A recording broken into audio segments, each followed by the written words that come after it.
โอ้บ่เห็นสิยากเนาะไก่นี่เนาะบิดแห่เทแห่ว่าเนาะทำบิดนี่จับเอาตัวแม่ให้มันแล้วก็ลึงเลยเด้เนาะจับตัวแม่ให้มันแล้วก็ลึงละเกลืออาหารโดยเฉพาะเด้อเนาะผู้ใดว่าไก่แพงแล้วมึงเอาเด้อพี่น้องเด้อกว่าจะได้ไข่กว่าจะได้ลูกเลี้ยงลูกกว่าสิใหญ่อีกเนาะต้นถื่นนี่ล้วนๆบ่ธรรมดามันเว้าเรื่องใจเท่านั้นนะที่จะเลี้ยงได้เนาะ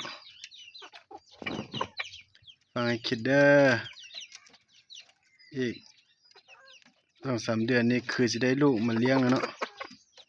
เราเบิ่งผลงานปีหน้าว่าลูกมันสิงามคือพ่อคือแม่มันบ่เนาะแล้วก็ขันม่วนบ่เด้อนี่สิได้ตุบผู้มันนะหูเขาเต็มใบยังบ่ทันเต็มฟอร์มบ่ได้เนาะ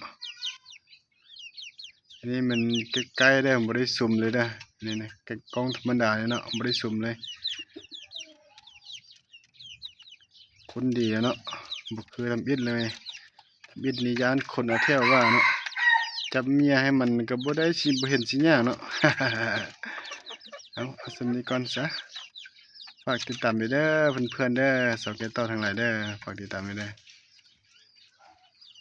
มื้อนะเอาเสียงขันมาต้อนทุกคนเด้อเสียงขันมาฝากเนาะไก่ตัวนี้ยังบ่ฮ้าวหลายเนาะไก่ตัวนี้เนาะบางมื้อก็ขันบางมื้อก็บ่ได้ขันเด้อไก่ตัวนี้เด้อ